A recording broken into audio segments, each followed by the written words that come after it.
I'm Amy Dolan, and this is the Feeding People podcast.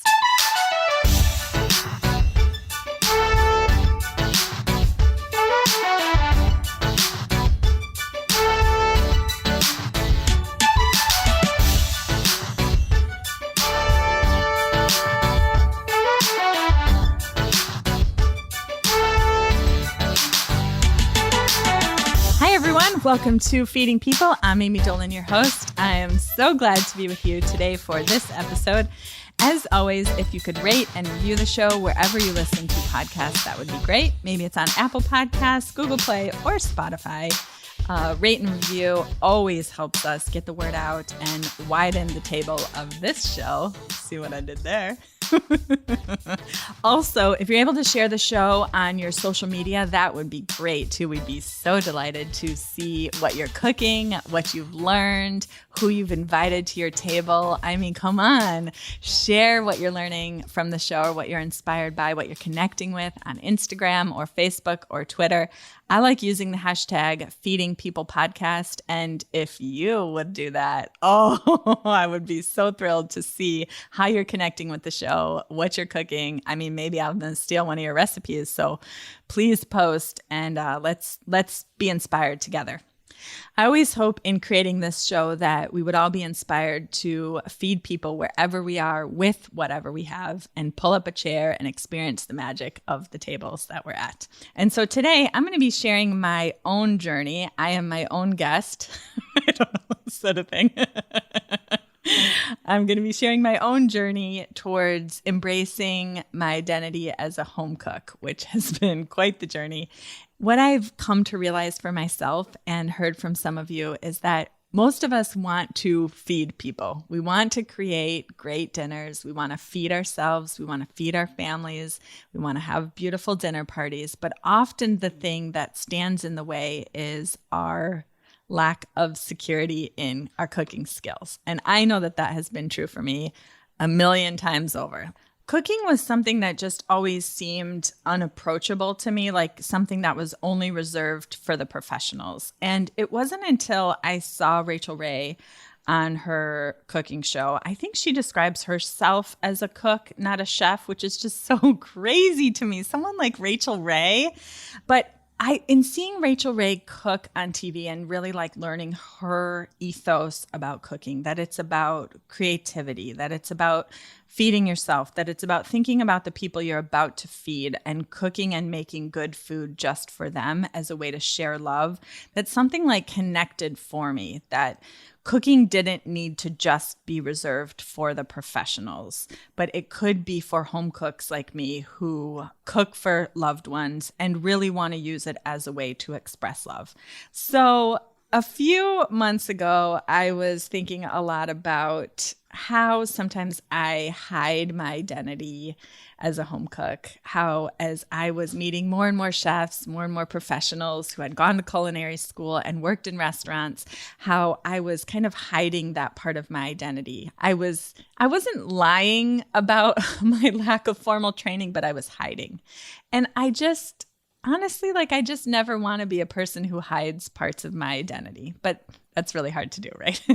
So I want to share about a birthday dinner that I had recently. My birthday was in September, and I love to do different types of dinners for my birthday. And so one of the dinners I set up was a dinner on our terrace where I invited 8 friends over, and I was so excited about it. I just knew this was going to be a great night. I set the whole table.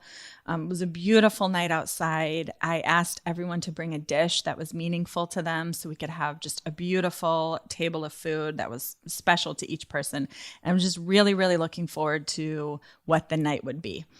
And then I'd been experiencing a little bit of depression leading up to that. And that the day of the birthday dinner specifically was one of the lowest moments of the depressive feelings that I was having. And just, like anything with depression, it kind of comes on you for no reason, right? Like nothing specific happened that day.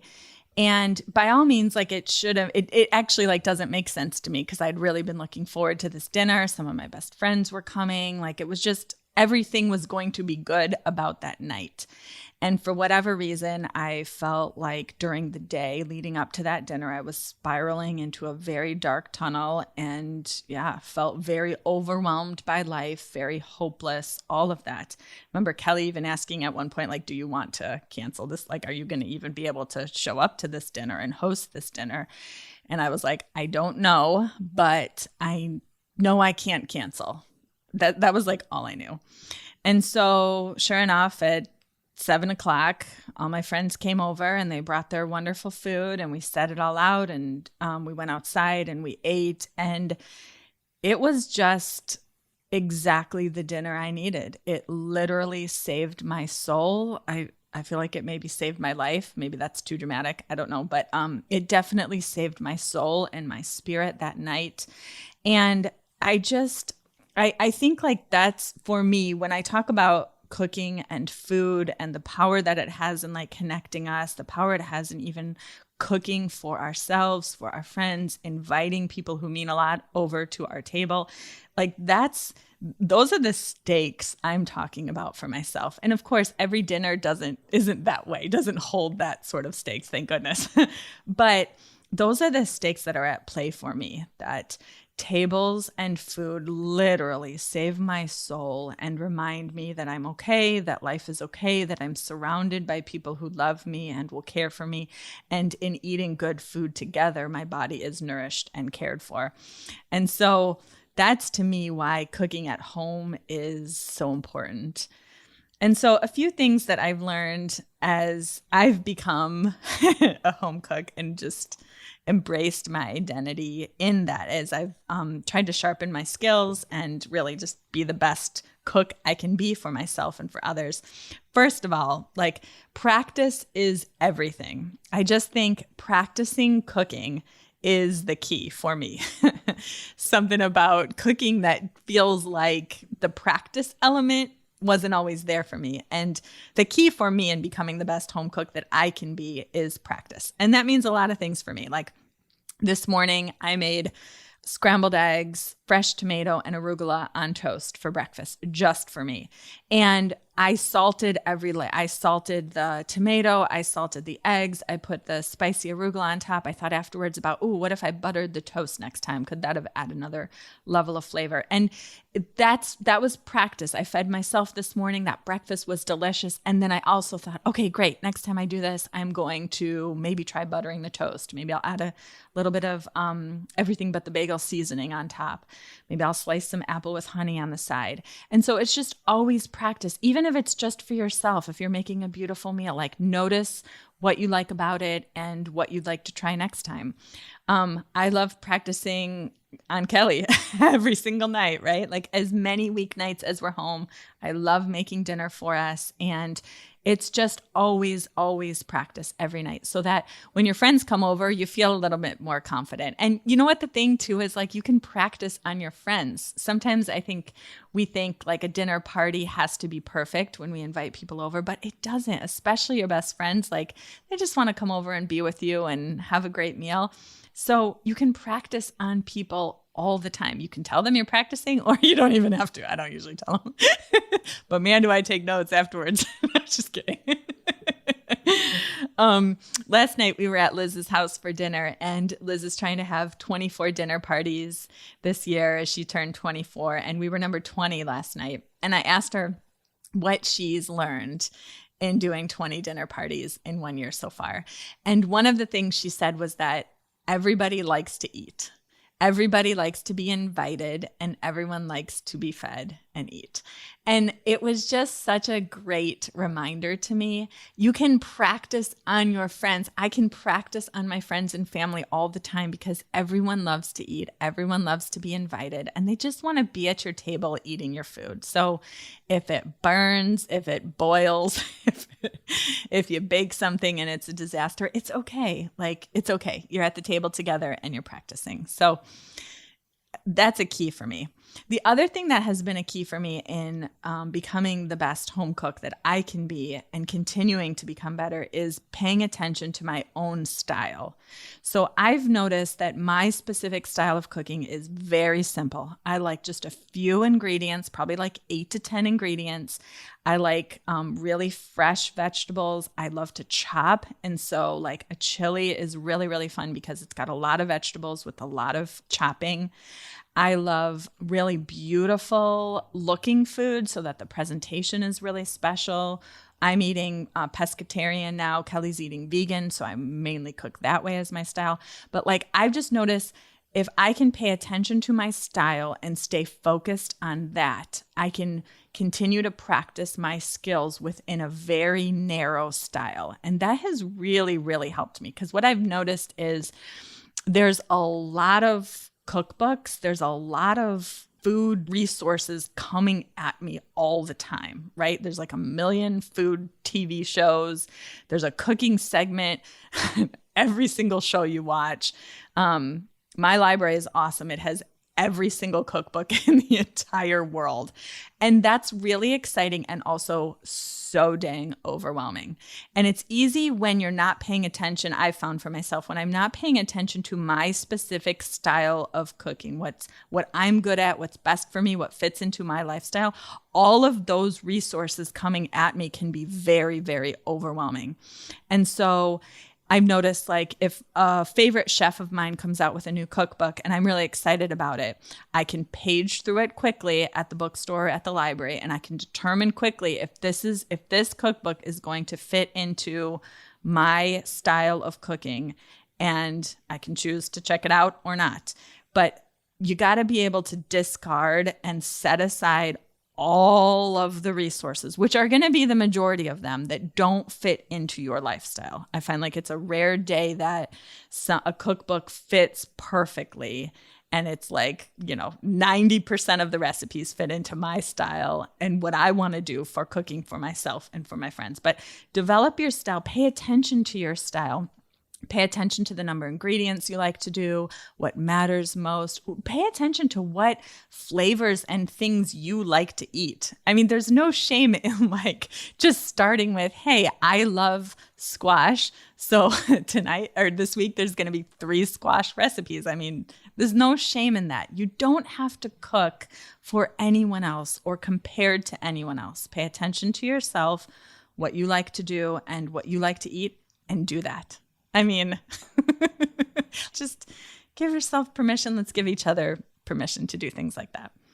Okay, the other thing that I've noticed for myself in embracing my identity as a home cook is when I can use the things that I have, it makes the dinners even more exciting. So again, just like in a similar vein, there's just always so much coming at us, right? Like Joanna Gaines is always going to launch a new dinner plate collection at Target. Like that's just a thing we can count on in this world. If we got nothing else to hold on to, we can count on that. But you know what? None of us needs to buy that new set of dinner plates that Joanna Gaines comes out with every season. Like just nobody needs to do that. So use the plates you have. Use the napkins you have, use the forks you have, and then use the things in your house to set a beautiful table. I was just reading Whoopi Goldberg's new book that's called The Unqualified Hostess, and I love it so much because the whole point of the book is how to set a beautiful table with the things you have. That's what's been so helpful for me in using the things I have. I'm like, oh my gosh, we have these plates again for dinner. This is insane. No, these are the plates we have. Our meal is going to be beautiful and delicious because these are our plates.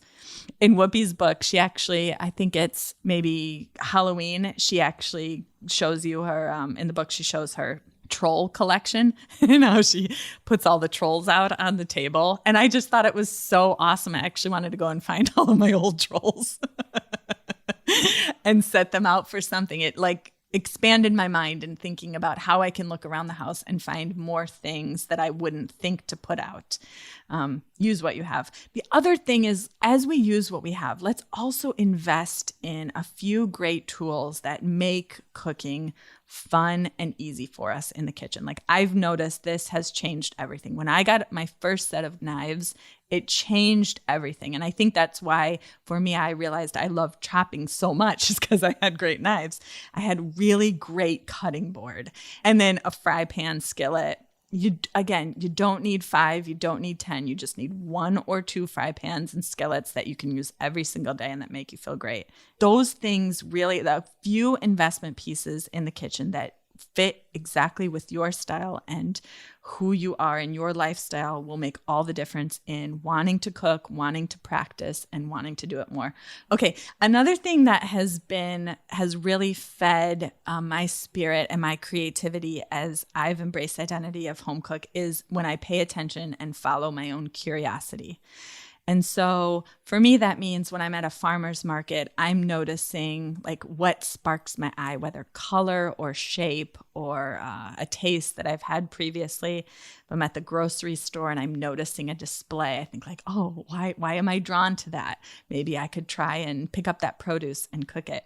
The other place I love to follow my curiosity in is at restaurants. I just love being in a great restaurant and having a dish and really thinking and wondering how that chef pulled it together. And listen, I got no shame. Like, I feel like I'm becoming infamous for asking the chef or the server to tell me exactly what was in that dressing or how they made that sauce. And then I follow that curiosity home and I try to replicate it the best I can. And of course, it's never as great, but it's always fun to follow that curiosity and try the recipe and make similar things at home. A few of my friends I've heard recently have been trying something when they go grocery shopping. They encourage their kids to pick out one new produce they haven't tried before. And I love this so much. So the kid gets to pick out a fruit or vegetable and then bring it home. And then they figure out together. They Google like what they can do with it. They try cooking things with it. And this is just like the greatest idea ever because we should follow kids' curiosity. Like they're the most curious of them all. And I wonder even as adults if we would implement that, like how that would encourage us. Let's pick out something at a grocery store, farmer's market we haven't tried before and then see what we could do with it, right? That would be really fun. Finally, the thing I've noticed that has really sharpened my skills as a home cook is really leaning into the relationships with chefs and farmers and grocers around me. And I just feel like there's no shame in this. I feel like I used to feel like I had to hide that part of myself, that I couldn't ask Brian, our pastor chef, who is a professionally trained chef who cooks every day as his profession. I couldn't ask him like, well, how many beans do you think that recipe would really need? Like I had to do the recipe math for myself. Or he would give me direction like, let's make this kind of salad for Sunday supper church. And I sometimes felt nervous to ask, well, like what kind of vinaigrette would you put on that?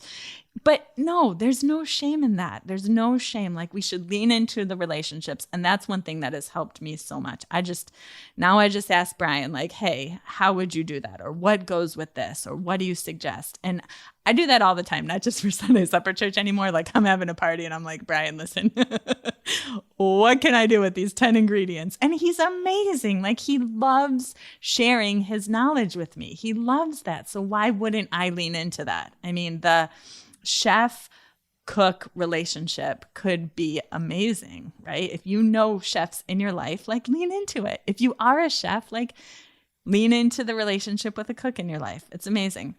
I realized this summer at the farmer's market, like it was just so lovely to build relationship with the various farmers and vendors. And then as I bought their produce, ask them like, what would you do with this? Or what did you imagine when you grew this? This past weekend, I was buying some watermelon radishes and some turnips from Karem and Sarah at Earnest Earth. And I was telling Sarah, oh, last week I sliced the turnips raw and then dipped them in hummus. And she was like, oh my gosh, it's great. Usually I roast them. And I was like, keep going. I only knew how to eat the turnips raw this week and loved them in my hummus. Sarah, you tell me. How do you roast turnips? What do you do with them? And it was just so lovely. Karem's had so many different greens this summer. And every single time I buy a bag of greens from him, I ask him like, are these spicy? Are these mild? Like, if you were cooking up this bag of greens tonight, like what would you do with it? And he tells me because he grew it. Like who knows those greens better than Karem and Sarah? And so lean into those relationships. Also grocers. Like I just today I was at Trader Joe's and I bought a pizza dough and I hadn't tried it before. And I asked the grocer right away, like, have you tried this? What do you think of it? What would go with this? And I mean, like, that's why they're there. So that's just going to be for me. I'm going to continue to lean into those relationships and not have shame, not hide my identity, but be proud of what cooking at home means for me, that it's a creative outlet and that's opportunity to feed people I love, feed myself, and create a magical table where people can come together. Okay, so as we wrap up this show, I am thinking about one thing that I want to do this week in order to lean more fully into my identity as a home cook. And to be honest, I'm terrified. I actually don't want to do this, but I want to become a better home cook. I want to become better at it. And so the one thing I'm thinking about doing this week is we have a Sunday Supper Church gathering this Sunday. We have a wonderful food team led by Brian. And normally all the time, Brian makes the main dish. And I usually volunteer to make something simple, a salad, veggies. I love doing the fruit board. Like, even as I'm saying it, I'm realizing how safe all of those things are for me. And I think that's what I've been doing. I've been letting Brian, the professional, make the main dish, and I'll just do the easy, really easy fruit board on the side. And the thing I'm going to do this week is ask Brian and the food team if I could try the main dish this Sunday and try to take my skills to the next level and cook a vegetarian, dairy-free main dish for 30 to 35 people, kids and adults. Oh my gosh, no way, I'm not doing this. No, I'm going to do this. It's really going to challenge me, but I'm going to do this.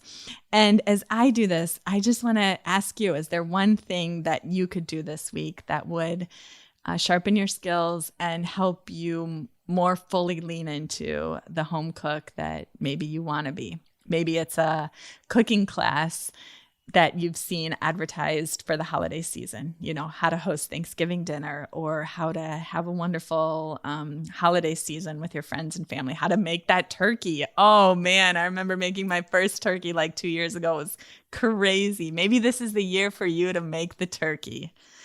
But maybe there's just one thing you could try this week that would help you lean more fully, and we could both take a risk and embrace our identity at home as home cooks in order to feed people we love and create more magic around the table.